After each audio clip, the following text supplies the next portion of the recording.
ஆண்டவராகிய இயேசு கிறிஸ்துவின் இனிய நாமத்திலே உங்கள் யாவரையும் நான் வாழ்த்துகிறேன். இந்த நாளிலும் நாம் இணைந்து தியானிக்கப் போகிற வேத வசனம் ஏசாயா தீர்க்கதரிசியின் புஸ்தகம் 29வது அதிகாரம் 13வது வசனம் நான் வாசிக்கிறேன். இந்த ஜனங்கள் தங்கள் வாயினால் என்னிடத்தில் சேர்ந்து தங்கள் உதடுகளினால் என்னை கனம் பண்ணுகிறார்கள். அவர்கள் இருதயமோ எனக்கு தூரமாய் விலகி இருக்கிறது. அவர்கள் எனக்கு பயப்படுகிற பயம் மனுஷராலே போதிக்கப்பட்ட கற்பனையாய் இருக்கிறது என்று ஏசாயா தீர்க்கதரிசியின் மூலமாக ஆண்டவர் பேசுகிறார். இதில் ஆண்டவர் தம்முடைய ஜனமாகிய இஸ்ரவேலை கவனிக்கிறதை நாம் அறிந்து கொள்ள வேண்டும். கவனிக்கிறார் பாருங்கள். இதில் 3 காரியங்களை நான் உங்களுக்கு சொல்கிறேன். ஆண்டவர் என்ன கவனிக்கிறார் என்று சொன்னால், இந்த ஜனங்கள் தங்கள் வாயினால் என்னிடத்தில் சேர்ந்து, அப்படின்னா என்ன அர்த்தம்? அவங்க வாயை திறந்து அப்படி பேசுகிறாங்க. ஆண்டவரோடு நெருக்கமாக இருக்கிறதாக, ஆண்டவரோடு விளாவுகிறதாக பேசுகிறார்கள். தங்கள் உதடுகளினால் என்னை கனம் பண்ணுகிறாங்க. தங்களுடைய உதடுகளினால் என்னை கனம் பண்ணுகிறாங்க. இந்த 2ஐயும் சொல்லிட்டு, ஆனால் அவர்கள் இருதயமோ எனக்கு தூரமாய் விலகி இருக்கிறது என்று ஆண்டவர் கவனிக்கிறதை பார்க்கிறோம். இருதயத்தை காண்கிற தேவன். இன்றைக்கு நீங்களும் நானும் என்ன வேண்டுமானாலும் நினைத்து கொள்ளலாம். ஆனால் அவைகள் எல்லாவற்றையும் தேவன் தூரத்திலிருந்து அறிகிறார் என்று வேதம் சொல்கிறது. மனுஷனோ முகத்தை பார்க்கிறான், தேவனோ இருதயத்தை காண்கிறார். நினைவுகளின் தோற்றங்களை அவர் அறிந்து கொள்ளுகிற தேவனாயிருக்கிறார். எனக்கு அன்பான தேவனுடைய பிள்ளைகளே, ஆகவே வாயினால் என்னிடத்தில் சேர்ந்து உதடுகளினால் அவரை கனம் பண்ணி, ஆனால் அவருடைய இருதயமோ தூரமாய் விலகி இருக்கிறது என்று சொல்கிற ஏசாயா தீர்க்கதரிசி இந்த காரியங்களை சொல்லி தான் இஸ்ரவேல் ஜனத்தை கண்டிக்கிறதை பார்க்கிறோம். கர்த்தருடைய வார்த்தை அது. இதில் ஆண்டவர் சொல்லுகிற முக்கிய காரியம் எனக்கு பயப்படுகிற பயம். அதாவது இஸ்ரவேல் ஜனங்கள் எனக்கு பயப்படுறாங்க. ஒரு பயம் இருக்குது. அது தெய்வ பயம் இல்லை, அது நேச்சுரலாக இருக்கக்கூடிய ஒரு பயம் இல்லை, அது மனுஷராலே போதிக்கப்பட்ட கற்பனையாக இருக்கிறது.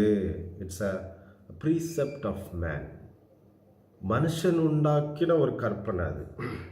தேவ பயம், தேவனுக்கு பயப்படுகிற பயம். தேவனுக்கு பயப்படுகிற பயம் மனுஷன் உண்டாக்கி வரக்கூடாது. இப்போது சில கோவில்களிலே சில சிற்பங்கள் எல்லாம் நம்ம பார்க்க முடியும். பார்த்திங்கன்னு சொன்னால் பயங்கரமான தோற்றங்கள் இருக்கும். அப்போது எதற்காக அப்படி சொல்லி பார்க்கும் பொழுது, பெரியவர்கள் அந்த நாட்களிலே ஒரு தெய்வ பயம் அப்போ தான் வரும் என்பதாக சில கருத்துக்களை சொல்லுவாங்க. நம்முடைய ஆண்டவர் பாருங்கள், அப்படி ஒரு பயங்கரமான தோற்றமுடையவராக இராதபடிக்கு அவர் என்ன செய்கிறார் பாருங்கள். இயேசு கிறிஸ்துவை குறித்த படத்தை எந்த நாட்டில் வரைஞ்சாலும் கொடூரமாய் வரைய மாட்டாங்க. அவர் ஒரு இளகின மனதுடைய, அன்புடைய ஒரு ஆண்டவர், நம்மை நேசிக்கிற தன்மையை அங்கே வெளிப்படுத்துவாங்க பாருங்கள். அவங்க மனிதனை எப்படி கற்பனை பண்ணி வரைய முடியும் என்று சொன்னால், ஒரிஜினலாக நம்முடைய தேவனுடைய இருதயம் எப்படிப்பட்டது? மிகவும் அன்புடையதாக இருக்கிறது. ஆகவே அருமையானவர்களே, கர்த்தருக்கு பயப்படுதல், அப்படிப்பட்ட தேவனிடத்தில் நமக்கு ஒரு பயம் இருக்கணும்னு சொன்னால், அது இந்த கொடூரமான பயம் கிடையாது. It's a fear out of the reverence. அப்படின்னா என்ன அர்த்தம் அப்படின்னு சொன்னால், ஒரு மரியாதை கலந்த, மதிப்பு உடைய, தொழுகைக்குரிய ஒரு பயம். அவர் கடவுள், நாம் அவருடைய சிருஷ்டி, அவர் சிருஷ்டிகர்த்தா, நாம் அவருடைய சிருஷ்டிகள். ஆகவே அந்த ஒரு தெய்வீக பயம் இருக்க வேண்டும். இதில் பாருங்களேன், சில வசனங்களை நான் சொல்கிறேன். தெய்வ கர்த்தருக்கு பயப்படுகிற பயத்தை குறித்து பல 100 வசனங்கள் இருக்கிறது வேத புத்தகத்தில். நம்ம இந்த 15 நிமிஷத்தில் அதை பேச முடியாது. சில வசனங்கள், முக்கிய வசனம், நீதிமொழிகள் 1:7 பார்த்தீங்கன்னா கர்த்தருக்கு பயப்படுதலை குறித்து அது ஞானத்தின் ஆரம்பம் என்று சொல்லப்பட்டிருக்கிறது. அப்போ தெய்வ பயம் இருக்கிறவங்க தான் ஞானம் உள்ளவங்க.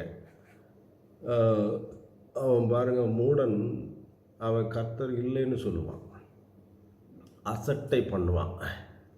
அப்போது கர்த்தருக்கு பயப்படுதல் ஞானத்தின் ஆரம்பம். அப்போ உங்களுடைய ஆவிக்குரிய வளர்ச்சி, உங்கள் இந்த உலக பிரகாரமான ஆசீர்வாதங்கள், மறுமைக்கு உரிய காரியங்கள், இது எல்லாத்துக்குனுடைய ஆரம்பம் அது தெய்வ பயம். அந்த தெய்வ பயம்தான் ஞானத்தின் ஆரம்பம். தெய்வ பயம் இருக்க வேண்டும். இது மனுஷரால் போதிக்கப்பட்ட கற்பனையை போல் இருக்கக்கூடாது.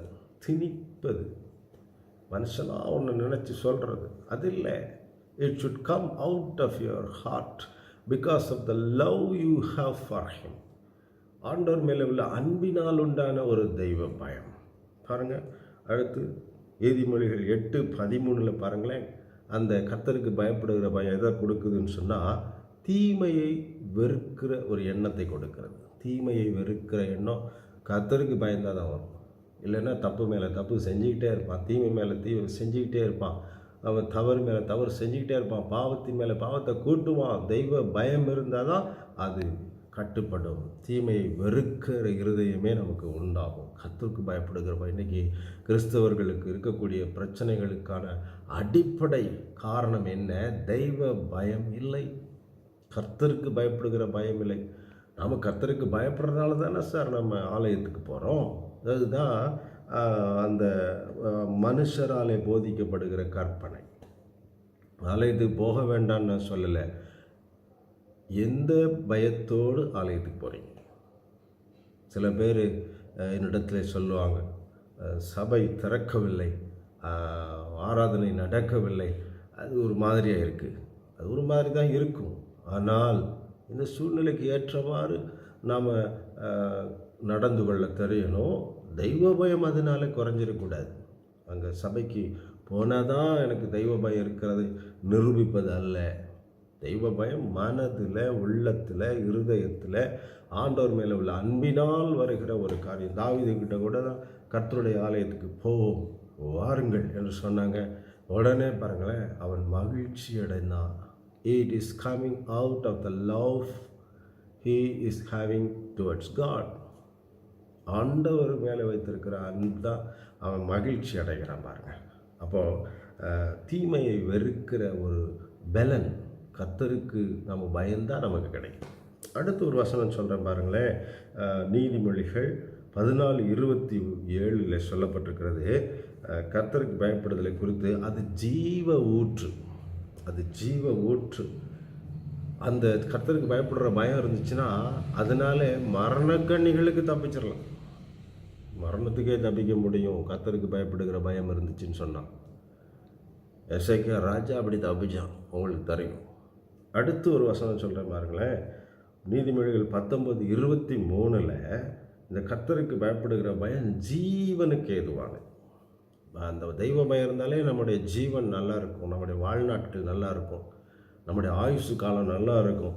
ஏன்னு சொன்னால் தீமை அவனை அணுகாது, தீமை அவனை அணுகாது. கர்த்தர் விட மாட்டார். ஆண்டவர் பாதுகாக்கிற அரணாக இருப்பார். யோபுனுடைய வாழ்க்கையை பார்த்தீங்கன்னா, பிசாசு கம்ப்ளைண்ட் பண்ணுறான் ஆண்டவர்கிட்ட போய், நீர் அவனை சுற்றிலும் நீர் வேலி அடைத்திருக்கிறீர், அப்புறம் எப்படி நான் உள்ளே போய் என் வேலையை காட்டுறது? அவன் கர்த்தருக்கு பயந்தவன். அதனால தான் அவன் பிள்ளைகள் தப்பு செஞ்சுருப்பாங்களோ, அவனுடைய மனதில் தப்பாக யோசிச்சிருப்பாங்களோ சொல்லி டெய்லி அவன் என்ன செய்கிறான்? ஆண்டவருடைய சமூகத்தில் அவன் ஜெபிக்கிறான், பலி செலுத்துகிறான். தெய்வ பயம், தெய்வ பயம் ஆண்டவர் மேலே உள்ள அன்பினால் உண்டானது. ஐயோ, நம்முடைய ஆண்டவருக்கு விரோதமாக என்னுடைய பிள்ளைகள் சிந்திச்சிடக்கூடாதே அப்படின்னு அவர் மேலே உள்ள அன்பு. ஆகவே கர்த்தர் அவன் வீட்டை சுற்றிலும் வேலி அடைக்கிறதை நம்ம பார்க்குறோம். உங்களையும் உங்கள் வீட்டையும் சுற்றிலும் தேவன் வேலி அடைக்க முடியும். உங்களுக்கு தெய்வ பயம், கர்த்தருக்கு பயப்படுகிற பயம் இருதயத்தில் இருக்கும் என்று சொன்னால், அன்பினால் உண்டாயிருக்கும் என்று சொன்னால், உங்களையும் உங்கள் வீட்டையும் பிசாசு தொடவே முடியாது, வேலி அடைத்துருவார் ஆண்டவர். அடுத்து ஒரு வசனம் சொல்கிறேன் பாருங்களேன். நீதிமொழிகள் 14 26 கர்த்தருக்கு பயப்படுகிறவனுக்கு திட நம்பிக்கை இருக்கிறது. விசுவாசம், திட நம்பிக்கை அது இருக்குது. அதனால அவன் பிள்ளைகளுக்கு அடைக்கலம் கிடைக்குது. உங்கள் பிள்ளைகளுக்கு அடைக்கலம் கிடைக்கும், உங்களுக்கு திட நம்பிக்கை உண்டாகும். ஆனால் அதுக்கு மிக முக்கியம் கர்த்தருக்கு பயப்படுகிற பயம். அன்பான தேவனுடைய பிள்ளைகளே, நீங்கள் நல்லா மனதில் வைத்து கொள்ளுங்க. சங்கீதம் 34:9 கர்த்தருக்கு பயப்படுகிறவர்களுக்கு குறைவே இருக்காதுன்னு போட்டு, குறைவற்ற ஒரு வாழ்க்கை, நிறைவான ஒரு வாழ்க்கை, ஆசீர்வாதம் உள்ள வாழ்க்கை. நான் 2 பேரை குறித்து மாத்திரம் இப்போ பேசிட்டு நிறுத்தலாம் என்று நினைக்கிறேன். பழைய ஏற்பாட்டில் ஆபிரகாமை நீங்கள் எடுத்துக்கிட்டீங்கன்னு சொன்னால், ஆதியாகமம் 22வது அதிகாரம் 12வது வசனத்தில் கர்த்தர் சொல்கிறார், ஆண்டவர் சொல்கிறாரு, அவன் ஆண்டவர் சொன்ன வார்த்தையை கேட்டு நம்பி அவருக்கு கீழ்ப்படிந்து அவனுடைய மகனை கூட்டிகிட்டு போய் மோரியா மலைக்கு போயிட்டு அவனை பலி செலுத்திட வேண்டியதான்னு சொல்லி கத்தியை ஓங்கும் பொழுது கர்த்தர் அவனை நிறுத்தி சொல்கிறாரு, நீ தேவனுக்கு பயப்படுகிறவன் என்று இப்போது அறிந்திருக்கிறேன். தேவனுக்கு பயப்படுகிறவன், தேவனுக்கு ஆபிரகாம் தேவனுக்கு பயப்படுறானா இல்லையாங்கிறது ஆண்டவருக்கு தெரியாதா? தெரியும், ஆனால் நமக்கு தெரியாது. வாசிக்கிறவர்களுக்கு தெரிய வேண்டுமானால் இந்த சம்பவம் நடக்க வேண்டும், அது எழுதப்பட வேண்டும். அதனால தான் எல்லாத்தையும் எழுதி வைக்கிறார். எழுதி வைன்னு சொல்கிறது கடந்து போனவர்களுக்காக அல்ல, இறந்து போனவர்களுக்காக அல்ல. எழுதி வைக்கப்படுகிற எல்லாமே வருங்காலத்துக்குரியது. அந்த வருகிற சந்ததிக்குரிய அவங்களுக்கு தெரிய வேண்டிய விஷயங்கள். இப்போ நம்ம இதை படிக்கிறதுனால ஆபிரகாம் எவ்வளோ விசுவாசத்தோடு தெய்வ பயத்தோடு இருக்கிறான். நீ தேவனுக்கு பயந்தவன் என்று இப்பொழுது அறிந்திருக்கிறேன் அப்படின்னு ஆண்டவரே சொல்கிறார் பாருங்களேன். ஆகவே தெய்வ பயம் அவனை என்ன செய்ய சொல்லிடுச்சு? யார்கிட்டையும் கர்த்தர் சொன்னதை குறித்து டவுட்டு பண்ண மனசு இல்லை அவனுக்கு, யார்கிட்டையும் டிஸ்கஸ் பண்ண விருப்பம் இல்லை, சோர்ந்து போகவில்லை, குழம்பவில்லை. அவன் ஆண்டவர் மேலே அன்பு நிறைந்த தெய்வ பயம் உள்ளவனாக இருந்ததுனால தேவனுக்கு நான் கீழ்ப்படிவேன். அவன் போகிறான், ஆண்டோட்டு ஒரு அருமையான சர்டிஃபிகேட் வாங்குகிறான், நீ தேவனுக்கு பயந்தவன் இப்பொழுது நான் அறிந்திருக்கிறேன். எவ்வளவு அற்புதமான தேவன் பாருங்களேன். விடவே மாட்டார். சோதனை டஃப்பாக இருக்கும், ஆனால் அதனுடைய முடிவு ஆசீர்வாதம் தான். கத்தெடுத்து வருகிற சோதனையை நான் சொல்கிறேன். அடுத்து பாருங்களேன், கொர்நேலியு புதிய ஏற்பாட்டில் அப்போஸ்தலர் நடபடிகள் 10:2 நீங்கள் எடுத்து வாசித்தீங்கன்னா அதில் எழுதப்பட்டிருக்கிறது, அவன் தேவ பக்தி உள்ளவனும் தன் வீட்டார் அனைவரோடும் தேவனுக்கு பயப்படுகிறவனுமாக இருந்து. அதனால் தேவனுக்கு பயப்படுறவன் என்ன செஞ்சிட்டான்? 2 காரியங்கள் அங்கே வெளிப்படுத்தப்படுகிறது. ஒன்று, ஜனங்களுக்கு மிகுந்த தர்மங்களை செய்து. ஜனங்களுக்கு தர்மங்களை செய்கிறது அவங்க மேலே உள்ள பரிதாபம்னு நம்ம அப்படி எடுக்கக்கூடாது. தெய்வ பயம் உள்ளவர்கள் தான தர்மங்களை செய்வாங்க.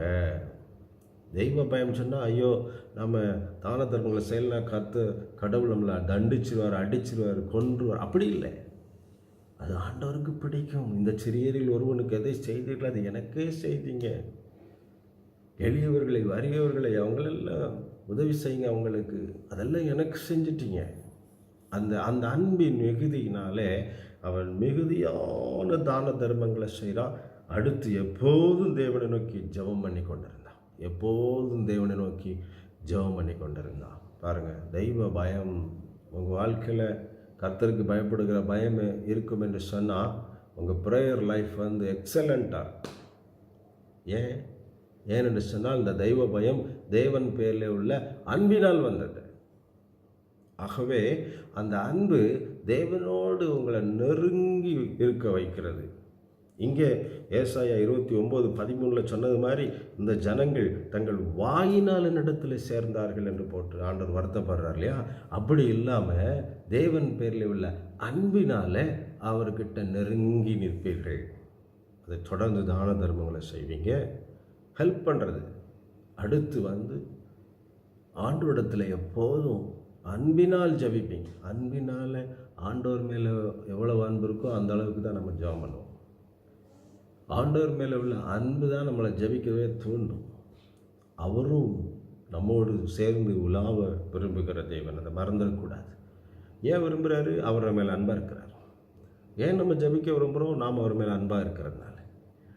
இதில் அன்பு எங்கேயாவது குறைவு இருக்கும் என்று சொன்னால் நம்முடைய வாழ்க்கையில் ஆண்டவர் மேலே உள்ள அன்பில் நமக்கு தெய்வ பயம் இருக்காது. கர்த்தருக்கு பயப்படுகிற பயம் இருக்காது. ஒருவேளை இருக்கிறது போல் இருக்கே அப்படின்னு நீங்கள் நினைக்கிறது உண்மையானால், இந்த வசனத்தில் சொன்னது மாதிரி அவர்கள் எனக்கு பயப்படுகிற பயம் மனுஷராலே போதிக்கப்பட்ட கற்பனையை போல் இருக்கும். அன்பானவர்களே, ஒரே ஒரு எக்ஸாம்பிள் சொல்கிறேன் பாருங்களேன். சர்ச்சு திறந்தாச்சு, ஞாயிற்றுக்கிழமை ஆராதனை 10 மணிக்கு வச்சுட்டாங்க அப்படின்னு வச்சுக்கோங்களேன். ஒரு உதாரணத்துக்கு சொல்கிறேன். ஆண்டவர் மேலே அன்புடைய ஒரு விசுவாசி அந்த ஒரு அன்பினாலே அவன் முதல்ல வந்துடுவான். ஆண்டவருடைய சமூகத்துக்கு வர்றேன்.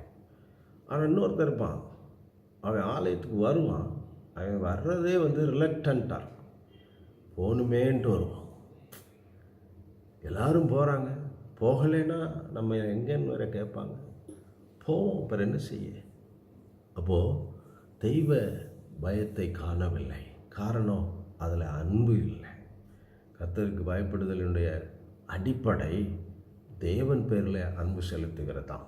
எனக்கு அன்பானவர்களே, என்னுடைய வாழ்க்கையில் நம்ம வெறும் வாயினாலேயும் உதட்டினாலேயும் அங்கே தேவன் பேரில் அன்பாக இருக்கிறோம் என்று சொல்கிறதுல பிரயோஜனம் இல்லை. நம்முடைய கிரியையினாலே அன்பு செலுத்த வேண்டும் ஆண்டவர் மேலே. அவருக்கு பயப்படுகிற பயம் தேவனிடத்திலிருந்து வந்ததாக இருக்கணும், என்னுடைய இருதயத்துக்குள்ளேருந்து வந்ததாக இருக்கணும். மனுஷ கற்பனைகளின்படி வருகிறதா இருந்துச்சுன்னு சொன்னால் கொஞ்ச நாளில் நான் அதை விட்டு விலகுவேன். தெய்வீக பயம், தெய்வ பயம், ஆண்டவர் மேலே கர்த்தருக்கு பயப்படுதல் ஞானத்தின் ஆரம்பம். ஆகவே செக் பண்ணுங்கள். இந்த காலங்கள் பாருங்கள், கிருபையாய் தேவன் தந்த காலங்கள் என்று எண்ணிக்கொள்ளுங்க. இந்த காலங்களில் ஒரு வண்டி ஓடிக்கிட்டே இருக்குது, திடீர்னு சொல்லி சரியில்லைப்பா ஓட்டம் நிப்பாட்டி ஒரு 4 நாள் மெக்கானிக் ஷாப்பில் கொண்டு விட்டு அதெல்லாம் ஓவரால் பண்ணி சரி பண்ணுங்கள், எல்லாம் அடுத்து ஒரு நல்ல ஒரு பெரிய ஓட்டம் இருக்குது. அது மாதிரி உங்கள் ஆவிக்குரிய ஜீவியத்தில், என்னுடைய ஆவிக்குரிய ஜீவியத்தில் ஒரு ஓவராலிங் பண்ணுகிற ஒரு டைம், ஒரு நல்ல சர்வீஸ் பண்ணி ரெடி பண்ணணும். நம்மை நாமே சோதித்து அறியணும். இனி ஒரு ஓட்டம் இருக்குது. அந்த ஓட்டம் ஒரு அற்புதமான கிறிஸ்துவுக்கு மகிமையான சாட்சியான தெய்வ பயம் நிறைந்த, தேவன் பேரில் அன்பு நிறைந்த ஒரு ஓட்டம். அந்த ஓட்டத்துக்காக தான் தேவன் நம்மை தயார் பண்ணிக்கிட்டே இருக்கிறார். வசனங்கள் மூலமாய் பேசுகிறார், நம்ம உட்கார்ந்து சிந்திக்கிறதுக்கு டைம் கொடுக்குறார். காலத்தை பிரயோஜனப்படுத்திக் கொள்ளுங்கள். ஜெபமனோமா. பரிசுத்தமுள்ள நல்ல பிதாவே, இந்த அருமையான நேரத்தில் உம்முடைய பிள்ளைகளோடு இணைந்து நான் ஜெபிக்கிறேன். நாங்கள் வெறும் வாயினாலுமே சேர்ந்து உதடுகளினால் மாத்திரம் துதித்து எங்களுடைய இருதயத்தில் உங்களை விட்டு தூர போகிற அனுபவங்களை குறித்து நீங்கள் பேசியிருக்கிறீங்க. அப்படி நாங்கள் காணப்படாதபடிக்கு ஆண்டவரே, எங்களுக்குள்ளே இருக்கிற உன் பேரில் உள்ள அன்பின் நிமித்தம் நாங்கள் தெய்வ பயமுள்ளவர்களாக இருக்க, கர்த்தருக்கு பயப்படுகிற பிள்ளைகளாக, அன்பினாலே உம்மை நெருங்கி இருக்கிற பிள்ளைகளாக இருக்க உதவி செய்யும். ஒருவேளை இதில் ஏதாவது ஒரு குளறுபடி இருக்கும் என்று சொன்னால், இதில் நாங்கள் குறைவுபட்டு இருக்கிறோம் என்று சொன்னால், ஆண்டவரே, எங்களுக்கு சரியான வழியை நீங்கள் தான் எங்களுக்கு கற்றுக் கொடுக்கணும். கரம் பிடித்து நடத்தும் பிள்ளைகள் எல்லாரையும் நீங்கள் கண்மணி போல பாதுகாத்துக்கொள்ளுங்க. உயர்ந்த ஆவிக்குரிய ஜீவத்தை கற்றுடுங்க. உம்மோடு நெருங்கி நடக்கிற சுவாபங்களை கற்றுக் கொடுக்கிறார். ஏனோக்கு தேவனோடு சஞ்சரித்தான், அது மாதிரி சஞ்சரிக்க உதவி செய்யுங்க. ஆபிரகாம் தேவனோடு பேசுகிறான், யாக்கோபு தேவனோடு போராடுறான். இப்படி நெருங்கி இருக்கிற வாயினால் அல்ல, அன்பினால் கர்த்தர் அப்படி செய்ய வேண்டும் என்று நான் ஜெபிக்கிறேன். இந்த பிள்ளைகள் எல்லாரையும் ஆசீர்வதிங்கப்பா. விருப்பங்கள் எல்லாம் நிறைவேற்றுங்க. உங்களுடைய நாமம் மகிமைப்படுவதா, விருப்பங்கள் எல்லாம் நிறைவேறணும். இயேசுவின் நாமத்தினாலே அப்படி நான் அவர்களை ஆசீர்வதிக்கிறேன். உங்களை தாழ்த்துகிறோம், அர்ப்பணிக்கிறோம். இயேசுவின் நாமத்தில் பிதாவே, ஆமென். அன்பானவர்களே, நாம் ஆண்டவருடைய சமூகத்தில் வேதத்தை தியானித்திருக்கிறோம், நல்லா ஜெபிச்சிருக்கிறோம். கர்த்தர் நம்மோடு தான் இருக்கிறார். கர்த்தர் உங்களோடு இருக்கிறார், உங்களுக்குள்ளே இருக்கிறார். பெரிய காரியங்களை செய்ய போகிறார். அப்படி நீங்கள் நம்பிக்கையோடு விசுவாசத்தோடு ஆண்டவரை நெருங்கும் பொழுது அவர் உங்களை கரம் பிடித்து நடத்துவார், கண்மணி போல பாதுகாப்பார். பெரிய காரியங்களை செய்வார். கர்த்தர் உங்களை ஆசீர்வதிப்பாராக. ஆமென். ஆமென்.